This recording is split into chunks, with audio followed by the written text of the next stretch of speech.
देवा असं कसं रे हे मन, असं कसं? बहिणाबाईंचा प्रश्न रोजच आठवत राहतो. माणसाचं मन एका अद्भुत रसायनाचं गाठोडच. माणूस हा विश्वाच्या पसाऱ्यामधलाच एक अंश, पण देवानं त्याला मन दिलं, बुद्धी दिली आणि वाणीही दिली. देवाने निसर्गापेक्षाही माणसाने श्रेष्ठ बनावं म्हणून तर ही आयुध दिली नसतील. पण नेमकं तेच आयुध माणसाला कमजोर बनून गेलं. निसर्ग हा सरळ रीतीने जगू लागला आणि माणूस मात्र या आयुधांनी स्वतःला दुःखी करून घेऊ लागला. निसर्गाला मन, बुद्धी, वाचा नाही, पण भावना मात्र जरूर आहे. या भावनेच्या बळावरच निसर्ग सारं काही ताकदीनं निभावून जातो. आघात, प्रपात, वादळ, वारे, विजा, पाऊस, उन्हाळा, थंडी, पतझड सगळं निसर्ग निश्चलपणे झेलतो. पतझड होते, वाऱ्याबरोबर गिरकत पानं धरतीवर घरंगळतात, झाडं उघडी बोडकी निष्पर्ण. पण ही अवस्था वृक्ष स्थितप्रज्ञपणे सोसतो, कारण त्याला माहीत असतं की पुन्हा वसंत येणार आहे, पुन्हा पालवी फुटणार आहे, रात्रीनंतर सकाळ येणार आहे, उन्हाळ्यानंतर पावसाळा येणार आहे आणि ओहोटीनंतर भरती. पाखरं झाडांवर पुन्हा पुन्हा घरटी बांधणार आहेत. घरट्यामधली पंख फुटलेली पाखरं आभाळ वाटा शोधणार आहेत. या सगळ्या प्रचंड प्रक्रियेत एक विलक्षण समजूतदारपणा आहे. गळून पडलेल्या पानांकडे वृक्ष किती तटस्थपणाने पाहतो आणि ती जीर्ण वाळकी पानं रेषांच्या फटीतून सुंदर हसतात कृतज्ञतेनं. पण यात सगळ्या अवस्था माणूस अजिबात कशा समजून घेत नाही. अनेक योगी, महायोगी हे सांगत आलेत, पण माणूस भूतकाळ विसरू शकत नाही. तो काळ, प्रसंग, घटना, आघात, हेवेदावे सगळं काही माणूस मनाशी घट्ट धरून राहतो. ते अनुभव बुद्धीच्या निकषावर पुन्हा पुन्हा घासून बघतो, त्यावर भाष्य करतो आणि पुन्हा पुन्हा जखमी होतो. मुक्त नाही, पण मुक्तीसाठीच आहे हा सगळा प्रवास, हे समजूनही तो समजत नसतो. इदम न मम अशी तटस्थ वृत्ती आली की दुःखच संपेल. पण अशी वृत्ती येतच नाही.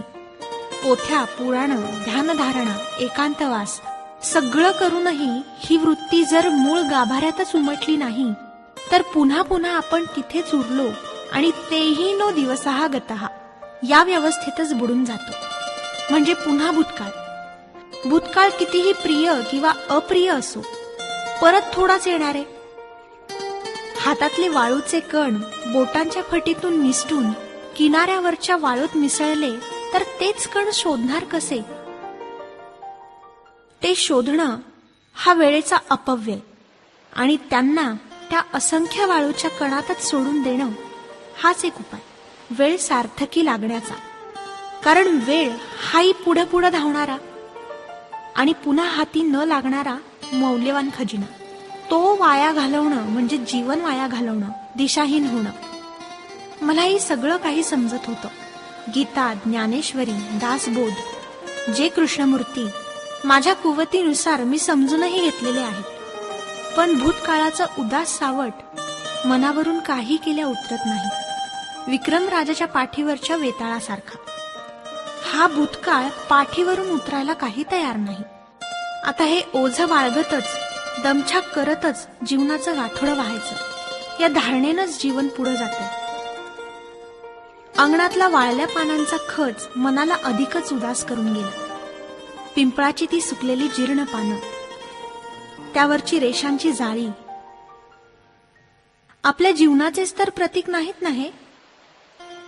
गळून गेलो आहोत आपण आणि नकोशा म्हणून फेकल्याही गेलो आहोत. नाहीतरी आजवर भिरभिरण्यापलीकडे काय केलंय? जे जे सुंदर, उत्कट, उत्तुंग दिसलं तिकडं मन लोभावलं, गिरकत राहिलं, अगदी सूर्यफुलासारखं.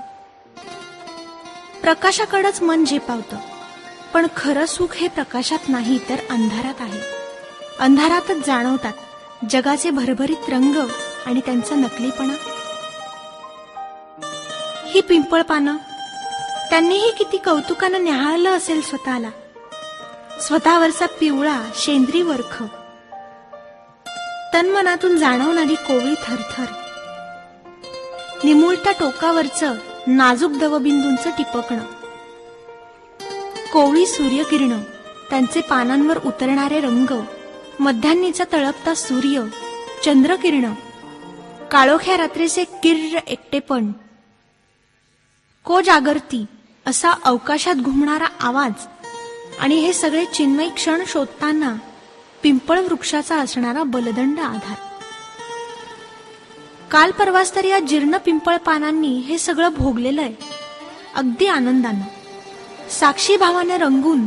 आणि त्यानंतर आली असेल पतझड, गिरकत धर्तीवर उतरण्याचा क्षण.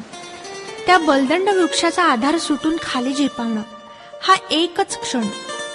तो क्षण अवघड असेल कदाचित, पण तो क्षण पार पडतानाच त्या बलदंड पिंपळ वृक्षाचा एक निश्वासही सोबत असेल, कृतार्थ निश्वास, आशीर्वादाचा.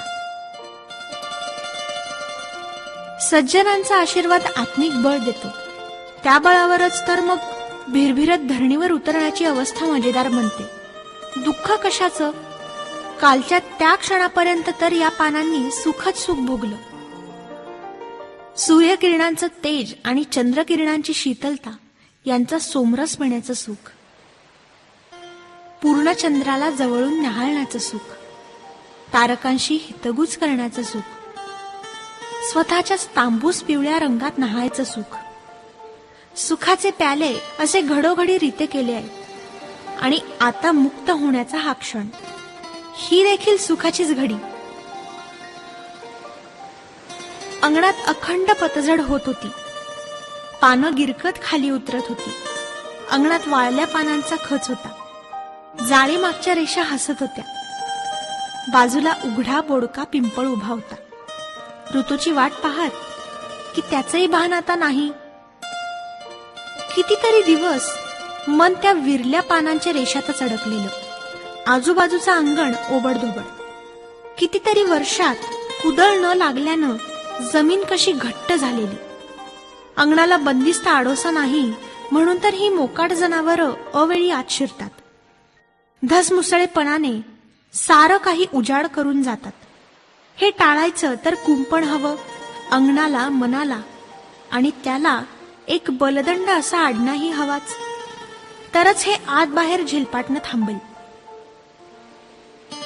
थांबायलाच हवं. काही स्थिर झालं तर काही नवं रुजतं. हाच ना निसर्ग नियम. आपली गळून गेलेली पानं पाहताना वृक्ष कष्टत नाही. त्याला सोडून जाताना पानंही दुःखी होत नाहीत. ही अवस्था त्यांनी यापूर्वी अनेकदा भोगलेली असते. अनेकदा धुमारे फुटलेले असतात. त्या जीर्ण पानांनी खूप काही शिकवलं. त्या वाळल्या पानांचा मोठा ढिगारा झाला आणि ढिगाऱ्याची राख आणि राखीतूनच नवे अंकुर. खणलेल्या अंगणाची लाल माती आणि वाळल्या पाचोळ्याची राख, ओल्या सुक्याचं अजब मिश्रण आणि त्यात रुजणारे नवे अंकुर, निर्मिती. भूतकाळातून भविष्याची निर्मिती, सुक्यातून ओल्याची निर्मिती, मातीतून चैतन्याची निर्मिती. 3 वर्षातच फक्त हे ओके बोके जीर्ण पानांच्या खचानं झाकलेलं अंगण केवढं सजीव झालंय. इतकं रसरशीत की पूर्वीच्या पाऊल खुणांना जागाच उरली नाही. कोपऱ्यातल्या तांबड्या चाफ्यावर मुठी एवढी कळी आली. भगवे तुरे अंगभर घेऊन शंकर मस्त झुलतो आहे. जांभळी पांढरी गोकर्ण भार सावरताना स्वतःच बावरलीये. जाई, जुई, सायली आणि कुंदकळ्यांना स्वतःचाच भार सोसवत नाहीसा झालाय.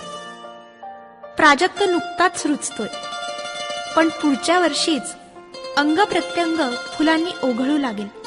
रानकमळ म्हणून जे रुजलं ते कमळ किती उंच वाढावं. शकुंतलेच्या पत्रलेखनाचे रानकमळाचे भले तांबूस पान इथं मातीतच रुजले आणि टोकांवर भगवे कमळही. पांढरा, लाल, गुलाबी, पिवळा एका जास्वंदीचे केवढे रंग विभ्रम. पांढरी आणि गुलाबी जास्वंदी शेजारी रुजली खरी, पण फूल आलं ते मात्र लव्हेंडर रंगाचं. हे रंगाचं मिश्रण कोणी केलं? कितीतरी दिवस या झाडाची ओळखच लागत नाही. पानं ओळखीची, पण मौनी बाबा नाव सांगायलाच तयार नाही. एका सकाळी पानांच्या टोकांवर अस्मानी तुरा डोळं मिचकावत विचारत होता, ओळखलंस? अरे, ही तर अस्मानी. लहानपणापासून हिच्या रंगांची भूल पडलेली. मी तिला विसरले, पण ती आलीच इथवर. पाठराखीण अस्मानी. आणि हा चकवाही किती गोड. जीवनात अनेक चकवे भेटले. वाटलं एक आणि होतं भलतच. इथेही भेटला एक चकवा. पांढरा चाफा म्हणून लावला आणि निघाला तांबडा चाफा. गुलमोहर म्हणून जवळ केला तर निघाला शंकासूर. हुलकावणी देऊन शिरलेत खरे, पण मनोमन फुललेत ते आणि मीही. चकव्यातही सुख आहे, सौंदर्य आहे, आणि हेच तर शिकायचं असतं. पांढरा चाफा, तांबडाच चाफा. गुलमोहर, शंकासूरच. अनंत, कण्हेर. हे चकवे समजून घेऊन त्यांना स्वीकारणंच मुळी सुखाचं. आणि चकवे देखील आनंदाचे, फुलांचे. काट्यांनी बोटं रक्तबंबाळ झाल्यावर मिळणारा गुलाब या अंगणात नाही, किंवा सुकल्यावर सुगंधानं आसमंत भारून टाकणारी बकुळीही इथं नाही. पण इथं रातराणीचे, मधुमालतीचे घोष मात्र कलावंतिणीच्या नाजाकतीने झुलत आहेत. या सगळ्यांच्या मधोमध आहे ती वृंदावनातली तुळस, मंजिऱ्यांनी लगडलेली, प्रीतीचा खरा अर्थ उलगडून दाखवणारी तुळस. जे कधी आपले नव्हतेच त्याच्यावर शीतल छाया धरणारी आणि कर्मफळाची आस न धरणारी ती तुळस. बेसुमार उन्हाने धरती त्रस्त आहे. पोटातल्या ज्वालामुखीच्या धगीने आणि कडक उन्हाने ती हैराण आहे. जीवनभर आकाशाकडे प्रेम याचना करते. ऋतू गेले, वर्ष गेली, युगे गेली, प्रतीक्षा सरत नाही. कधीतरी क्षितिजाकडे होतो मिळण्याचा साक्षात्कार, पण तोही भासच. हे आता धरती जाणते आणि संताप उफाळून येतो. तो संताप कसा व्यक्त करायचा? तो राग मग झाडा पाना फुलातून व्यक्त होतो. गुलमोहर, पोंगरा, शालमली, पळस, शंकासूर, बोगनवेली सगळी झाडं लाल. धरतीच्या रागाची अभिव्यक्ती. ते बघून आकाश थोडं हसतं. उगीच ओठांच्या कोपऱ्यातून निसटतं हसू. आणि सहस्र धारा ओघळू लागतात. तांबडीकच झाडं लाजून पुन्हा इरवी कोवळी होऊन जातात. राग व्यक्त करण्याचे, राग घालवण्याचे निसर्गाचे विभ्रम किती सोपे, सरळ आणि साधेत. निसर्ग अबोल आहे. अबोलपणे जगतो आणि खूप काही शिकवतो. भूतकाळातून भविष्यात पाऊल रोवण्याचं बळ देतो. निर्मितीचा आनंद देतो. जे पेरतो तेच रुजवतो. हे समजलं की चांगलं ते पेरण्याचा ध्यास लागतो. अंगणातली केळबाई व्यायल्यावर घड लोंबू लागतो आणि माडांचे बुंधे मातीतून बाहेर निघून जाड होताना दिसतात. ते फक्त पाहण्यातच किती आनंद असतो ना. लांबलचक हिरव्या पानांच्या आड केळ पोटूशी कधी राहिली ते कोडं मनात जागतं. केव्हा, जेव्हा रातराणी फुलली होती तेव्हा, की अबोल पिशी होऊन भावविभोर झाली तेव्हा. केळीचं रहस्य तिचं तीच जाणते. अंगावरच्या घडाला आणि कडेच्या बछड्यांना सावरत लेकुरवाडी केळ अंगणात उभी आहे. उजाड असणारं अंगण आता एक कुटुंब बनलेलं असतं. समंजसपणे सगळे उभे असतात. पानांनी विंझण वारा घालत असतात. भूतकाळावर मात करून भविष्य फुलत असतं. बुलबुल, मैना हे गात असतात. हे पुन्हा गुंतणं नाही. मन आता सावध असतं. या सगळ्या पानांना नुसता स्पर्श केला तर जाणवतं ते चराचराला व्यापून टाकणारं एक चैतन्य असतं. अमूर्त चैतन्य. केळीच्या पानांवरून टपकणारे दवबिंदू, पांढऱ्या गुलाबी जास्वंदीच्या मिलनाचा लव्हेंडर रंग, जमिनीतून उगवलेले रानकमळ आणि सुगंधाचे फवारे उडवणारी जाई, जुई, सायली, मधुमालती, पारिजात या सगळ्यांना पाहणारा, अखंड पानं गाळणारा आणि फुलणारा स्थितप्रज्ञ पिंपळ, त्याची ती अखंड सळसळ आणि या सगळ्यांच्या साक्षीने मनाला फुटणारे धुमारे. हे गुंतणं नाहीये, तर हेच असतं जगणं. धुमारे फुटून पुन्हा जगणं. निसर्गाचाच एक अंश बनून हे धुमारे आपले स्वतःचे असतात. आतून बाहेरून फुटलेले धुमारे. नव्या जाणीवांचे धुमारे, नव्या आनंदाचे. हा आनंद फक्त आपला असतो. ज्या अंगणात उभी असते तिथेच भूतकाळाचा निचरा झालेला असतो. नवीन माती खणून काढलेली असते आणि त्यावर उभी केलेली असतात निसर्गाची ही अनोखी दानं. ती दानं आकार घेतात आणि पुन्हा फुटतात. धुमारे फक्त आपल्यासाठीच.